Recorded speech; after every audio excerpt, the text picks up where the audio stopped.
और अब हम आपको दिखाते हैं एक स्पेशल रिपोर्ट। आज हम आपको बताएंगे कि खामेनेई के खिलाफ फाइनल ऑपरेशन का नाम ATS क्यों दिया गया। ईरान से टेबल पर टॉक, जमीन पर प्लान डेंजरस। 28 में कैसे फिक्स की गई खामेनेई एंड कंपनी की ट्रैकिंग।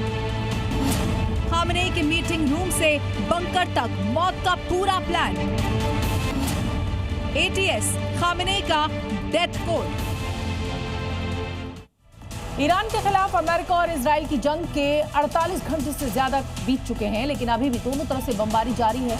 और इस बीच सबसे बड़ी खबर जो मिल रही है वो ये कि ईरान के सुप्रीम लीडर अयातुल्ला खामेनेई की हत्या की साजिश को लेकर अमेरिका और इजराइल ने किस तरह से ट्रैक किया खामेनेई को, कैसे उनके कंपाउंड पर ये स्ट्राइक की प्लानिंग की गई और क्यों इस ऑपरेशन का नाम ATS रखा गया, ये सारे राज अब खुल चुके हैं। रिपोर्ट देखिए और समझिए खामेनेई को खत्म करने की क्या है इनसाइड स्टोरी। 48 घंटे के बाद भी ये वीडियोस दुनिया को हैरान कर रहे हैं।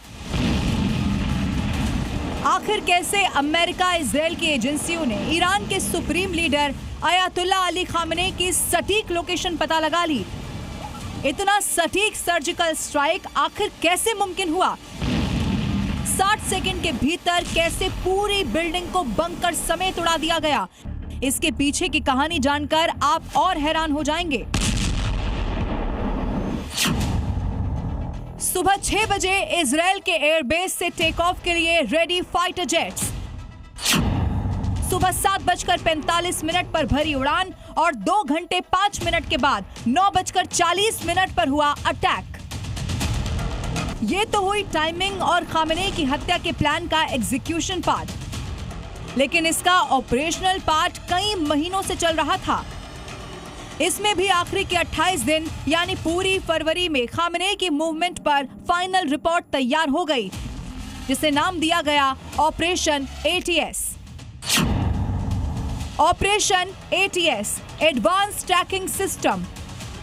ये ऑपरेशन नहीं, खामेनेई का फाइनल डेथ कोड था, जो अमेरिकी खुफिया एजेंसी CIA और इजराइल की खुफिया एजेंसी मोसाद की कंबाइंड रिपोर्ट पर तैयार किया गया। इसे लेकर 2 थ्योरीज वर्ल्ड मीडिया में हैं। पहली थ्योरी के मुताबिक अमेरिकी और इजरायली अधिकारियों ने खामेनेई की रोजमर्रा की गतिविधियों का गहराई से अध्ययन किया था।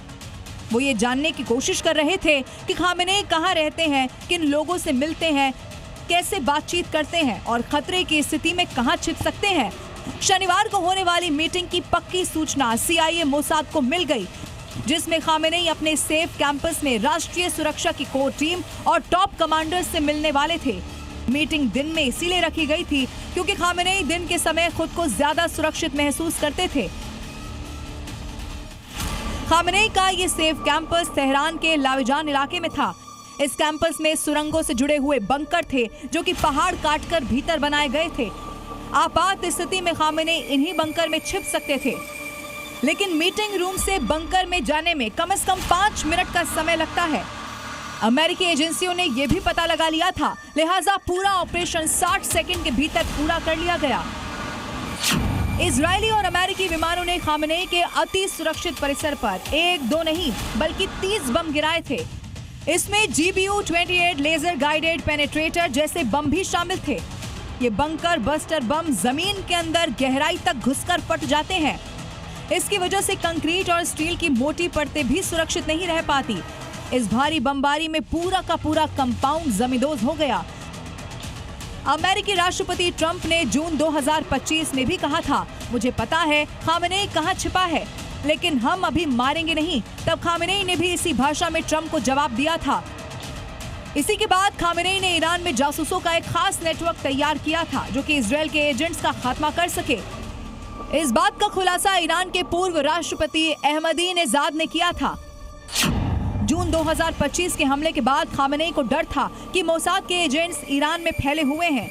अब इसीलिए मोसाद एजेंट्स का सफाया करने के लिए एक सीक्रेट टीम बनाई गई।